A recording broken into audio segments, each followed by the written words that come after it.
Leemos, dice, me mostró al sumo sacerdote Josué, el cual estaba delante del ángel de Jehová. Y Satanás estaba a su mano derecha para acusarle. Y dijo Jehová a Satanás, Jehová te reprenda, oh Satanás. Jehová que ha escogido a Jerusalén te reprenda. ¿No es este un tizón arrebatado del incendio? Y Josué estaba vestido de vestiduras viles, y estaba delante del ángel. Y habló el ángel, y mandó a los que estaban delante de él, diciendo, quitadle esas vestiduras viles. Y a él le dijo, mira que he quitado tu pecado, y te he hecho vestir de ropas de gala. Después dijo, pongan mitra limpia sobre su cabeza. Y pusieron una mitra limpia sobre su cabeza, y les vistieron las ropas. Y el ángel de Jehová estaba en pie. Y el ángel de Jehová amonestó a Josué diciendo, así dice Jehová de los ejércitos, si anduvieses por mis caminos y si guardares mi ordenanza, también tú gobernarás mi casa y también guardarás mis atrios. Y entre estos que aquí están te daré lugar. Escucha pues ahora, Josué, sumo sacerdote, tú y tus amigos que se sientan delante de ti, porque son varones simbólicos. He aquí yo traigo a mi siervo el renuevo. Porque he aquí aquella piedra que puse delante de Josué. Sobre esta única piedra hay 7 ojos. He aquí yo grabaré su escultura, dice Jehová de los ejércitos, y quitaré el pecado de la tierra en un día. En aquel día, dice Jehová de los ejércitos, cada uno de vosotros convidará a su compañero, debajo de su vid y debajo de su higuera. Cortito, 10 versículos, pero profundos y hermosos. Quiero que tengamos presente 3 cosas que son figura de lo que el Señor le dice a Josué y de lo que Josué significa. Así que este capítulo lo podemos resumir de la siguiente manera. Josué, el sumo sacerdote, es limpiado en esta visión. Esta limpieza tiene 3 significados. El primer significado es su significado personal, particular para con Josué. En cuanto al cargo que Josué tenía, Josué era sumo sacerdote. Algunos habían venido a criticar a Josué, ¿no? Como que Josué estaba inhabilitado para desempeñar este oficio. Así que la primera referencia es puntual para con Josué en lo personal. La segunda referencia es que Josué es un representante de los sumos sacerdotes y del pueblo de Israel. Así que el segundo significado ya no es tan personal, sino que es un significado sacerdotal para la nación de Israel y describe su restauración a la posición sacerdotal delante de Dios. Y el tercer significado, que también es profético, es al ilustrar la futura limpieza de la nación de Israel en el retorno de Cristo. Con estas 3 cosas en la mente, quiero que leamos este pasaje y que lo desarrollemos. La limpieza personal de Josué como sumo sacerdote. Una de las cosas que dicen que se le acusaba a Josué es que era uno de los que había traído a mujeres extranjeras del exilio de Babilonia. Dicen algunos comentaristas. Recuerden que Dios hace separar a las familias de una manera única, ¿no? Por eso esto hay que tomarlo con pinzas y decir, bueno, yo me convierto y mi esposa no, entonces me tengo que separar. No, es algo muy puntual para con la nación de Israel, para ese momento y para algunos significados. Pero bueno, era una de las cosas que podían llegar a estar acusándolo a Josué. Entonces, el significado personal de Josué, el significado sacerdotal general como Dios restaurando a Israel como aquel intercesor y aquel representante de Dios en la tierra, y también un significado profético en cuanto al Cristo. Ahora, vamos a ver los primeros 3 versículos. Dice, me mostró al sumo sacerdote Josué, el cual estaba delante del ángel de Jehová, y Satanás estaba en su mano derecha. Y dijo Jehová a Satanás, Jehová te reprenda, oh Satanás, Jehová que ha escogido a Jerusalén te reprenda. ¿No es este un tizón arrebatado del incendio? Y Josué estaba vestido de vestiduras viles y estaba delante del ángel. Lo primero que tenemos que decir es que esta es la imagen como de un juicio. Tenemos al Señor, Jehová, la primera persona de la Trinidad, como juez. Tenemos al ángel de Jehová y tenemos a Satanás, el fiscal. Y lo tenemos a Josué ahí paradito, con sus ropas viles, ennegrecidas. Y ahí está la situación que nos tenemos que nosotros imaginar. Entonces acá Jehová es Dios en primera persona. Decíamos que ángel es juez. El ángel de Jehová, cuando la Biblia habla del ángel de Jehová, fíjense que la Biblia habla, y vino un ángel de Jehová, o dice vino el ángel de Jehová. ¿Qué es el ángel de Jehová? Es lo que llamamos la teofanía, una aparición de Jesucristo en el Antiguo Testamento. Eso es la teofanía. Este ángel de Jehová, dice que aparece al lado de Jehová, es Jesucristo mismo en el Antiguo Testamento. Está de pie ante el sumo sacerdote Josué, que en hebreo es Yoshua, justamente la misma palabra que se traduce como Jesús en el Nuevo Testamento. Acá está llevando la iniquidad suya y de su pueblo Israel.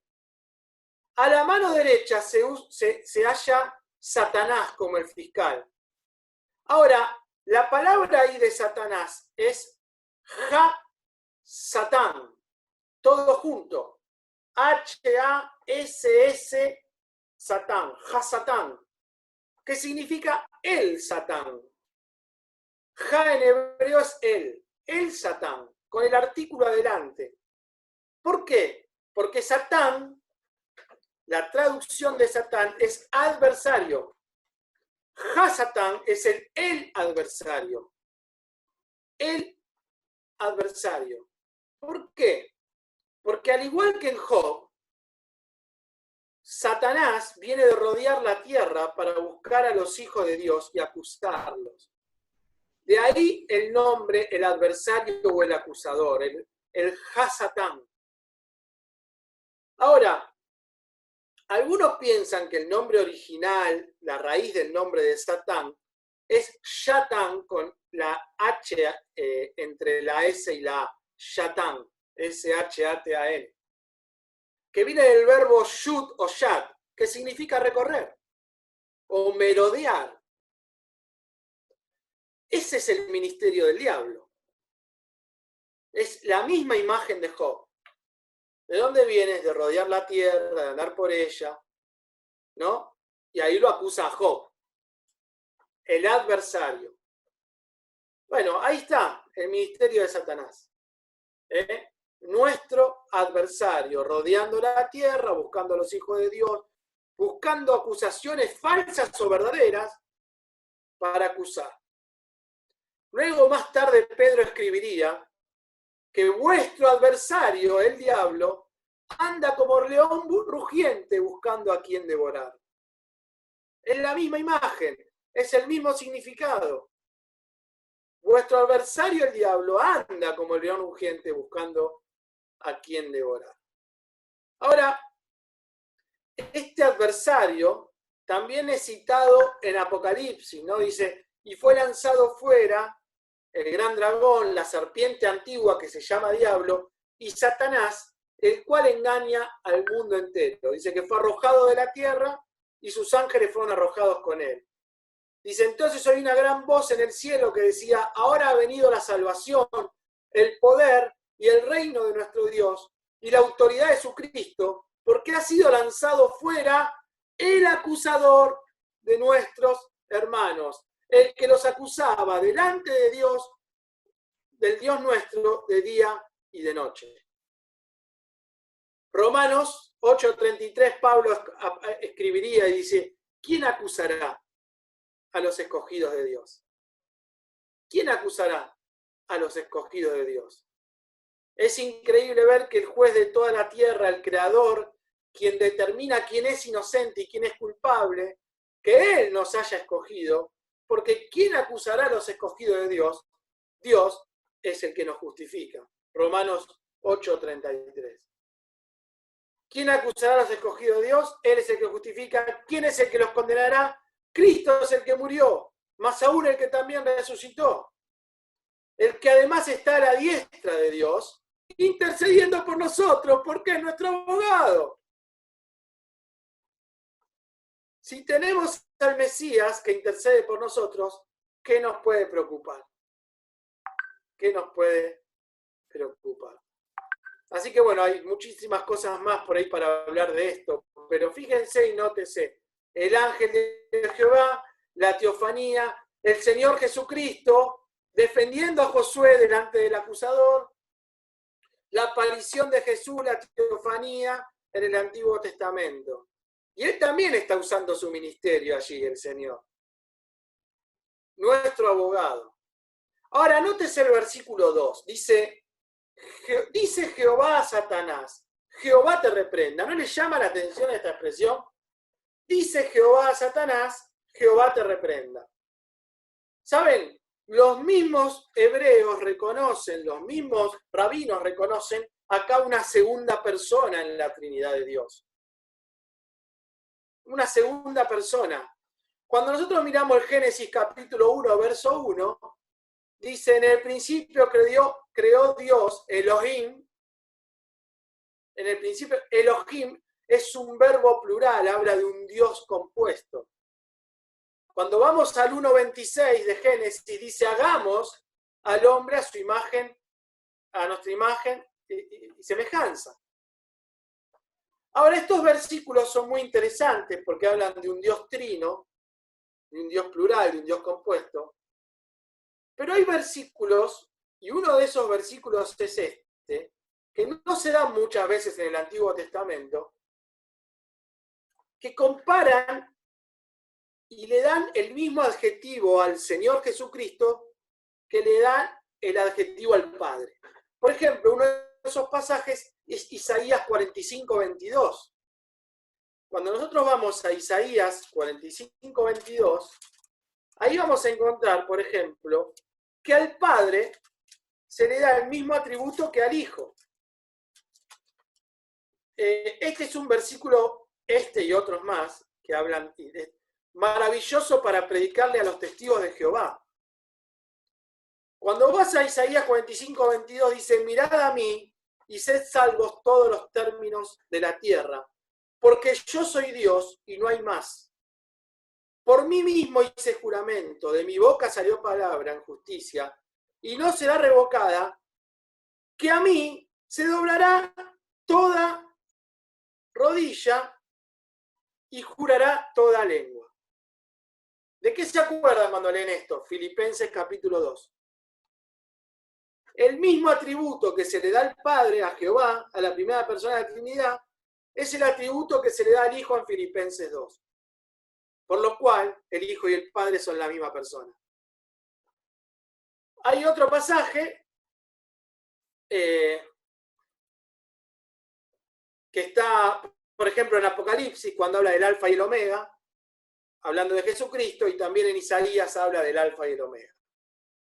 Luego podríamos ir a Juan 10:30, cuando dice el Padre y yo uno somos, ¿no? Para tener una referencia en el Nuevo Testamento. Entonces, ahí es donde se entiende y se explica. Y dijo Jehová a Satanás, Jehová te reprenda, oh Satanás. ¿Quién es el que habla? El ángel de Jehová. Jehová, la segunda persona del Trino Dios, el Señor Jesucristo. Así que esto lo podríamos leer, que dijo Jehová, Jesús, a Jehová Dios, Jehová te reprenda. Y fíjense que la misma expresión de Judas verso 9, cuando el arcángel Miguel también dice lo mismo, que no se atrevió a proferir palabra contra Satanás, sino que dijo, Jehová te reprenda. Ahora,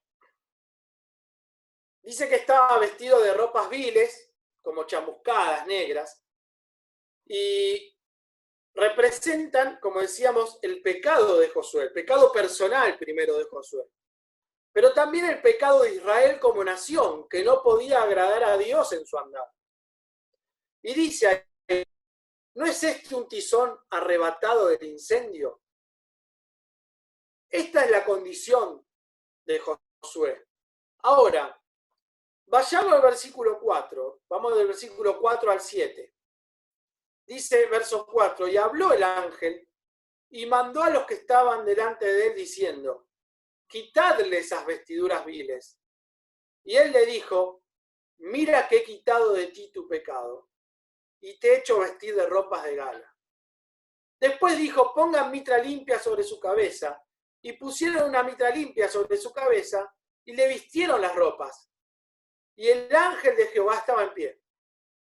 Verso 6. Y el ángel de Jehová amonestó a Josué diciendo, así dice Jehová de los ejércitos, si anduvieres por mis caminos y guardares mi ordenanza, también tú gobernarás mi casa, también guardarás mis atrios, y entre estos que aquí están, te daré lugar. Ahora bien, si bien decíamos que la condición de Josué es personal, y también es la condición de Israel, acá vemos dos cosas. Dios arrebata a Josué del incendio, pero también Dios arrebató a Israel del cautiverio y del horno de Egipto, porque tiene que ver también con esto. Ahora, llevemos a una aplicación también personal para nosotros. Esta es la condición de cualquiera de nosotros que vino al Señor Jesucristo. Tizones arrebatados del incendio. Por nuestro pecado somos tizones arrebatados del fuego eterno que nos esperaba, si no intervenía la limpieza del Señor, de Dios, a través de su Hijo Jesucristo, por su obra en la cruz. Él era el único que podía limpiarnos y vestirnos de ropas nuevas, blancas como la nieve. Él era el único que podía vestirnos como dice la canción, y su esposa se le ha prometido que se vista de lino fino, blanco y resplandeciente para recibir al Rey. Esta canción no es más ni menos que un pasaje del Apocalipsis. Él era el único que podía limpiarnos, arrebatarnos del fuego del infierno, sacarnos y vestirnos de ropas nuevas. Por eso la tercera figura es no solamente de un Israel futuro, sino de un Cristo interviniendo no solo en Israel, sino a cada uno de nosotros, que no éramos del pueblo, que somos el olivo injertado, y que el Señor también quiso salvarnos por su misericordia. Nótese que el que limpia el pecado de Josué es el ángel de Jehová, por lo cual es el mismo Señor Jesucristo, quien llevó nuestras iniquidades, decíamos, quien nos limpió de nuestros pecados. Dice, mira que hago pasar de ti tu pecado. Es muy lindo ver esto, y esto nos hace, cuando vamos al Nuevo Testamento, ver allí en Marcos capítulo 2, versos 5 al 12. No lo quiero leer por un tema de tiempo, simplemente se los voy a referenciar. Marcos capítulo 2, verso 5 al 14. Allí vamos a mirar el paralelo en el Nuevo Testamento de esta misma figura e imagen que estamos viendo en el Antiguo. Dice, al ver Jesús la fe de ellos, dijo al paralítico, hijo, tus pecados te son perdonados. Seguramente se acuerden. ¿Quién es este para perdonar pecados? Para que sepan que el Hijo del Hombre tiene potestad para perdonar pecados, levántate y anda. Y ahí también demostró con su milagro quién era el Señor. Ahora, vamos al versículo 8 al 10.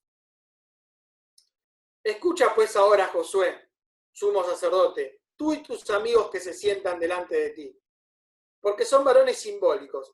He aquí yo traigo a mi siervo el renuevo. Porque he aquí aquella piedra que puse delante de Josué, sobre esta única piedra hay 7 ojos. He aquí yo grabaré su escultura, dice Jehová de los ejércitos, y quitaré el pecado de la tierra en un día. En aquel día, dice Jehová de los ejércitos, cada uno de vosotros convidará a su compañero debajo de su vid y debajo de su higuera.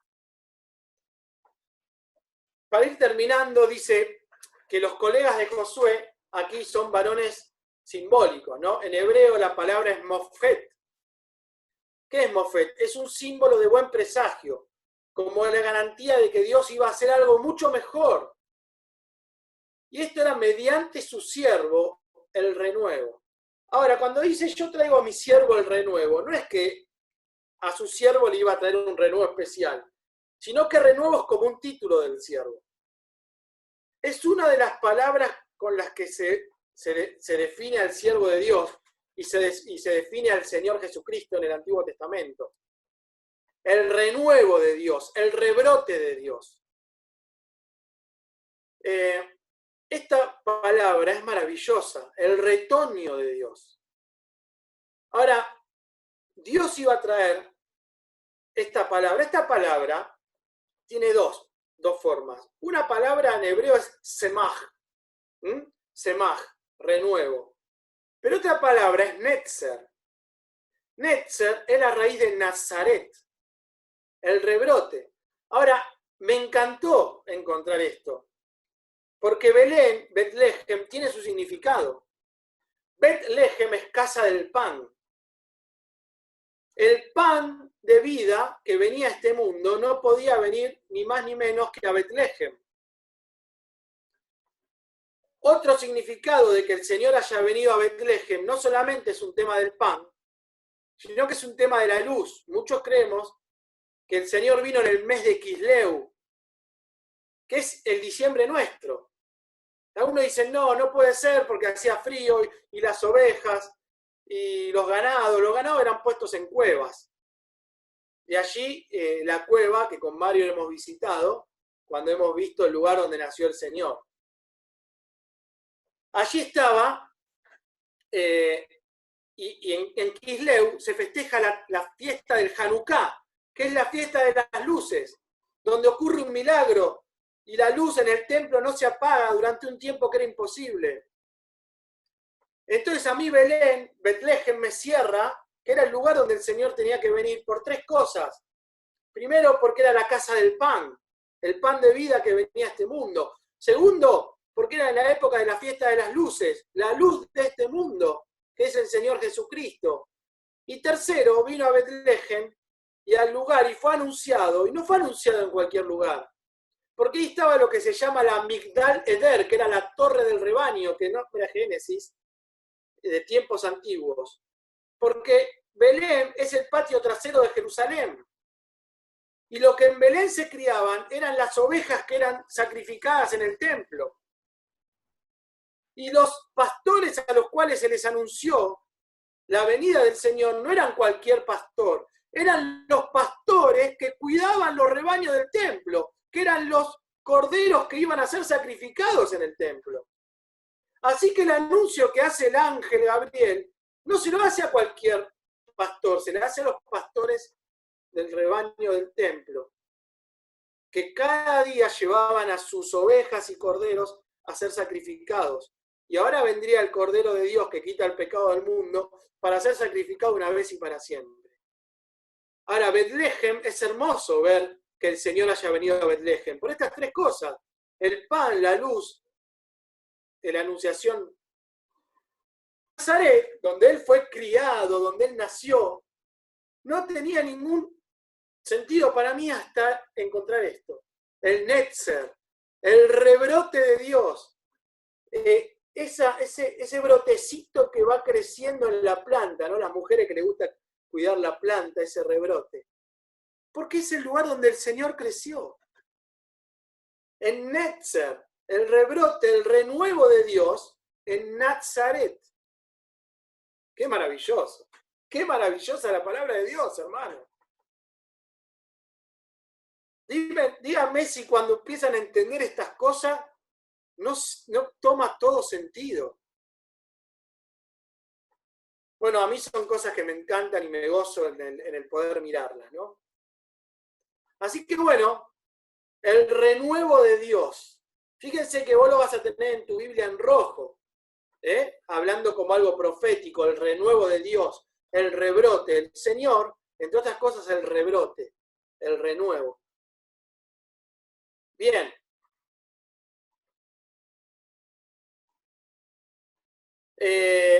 Cuando habla de la piedra, y ya terminando, puede haber, esto es también mucha profecía, se va haciendo un poco difícil, pero la piedra es quizás acá representativa de las que tenían las tribus en las sombreras, ¿no? El sumo sacerdote en las sombreras y en el pectoral.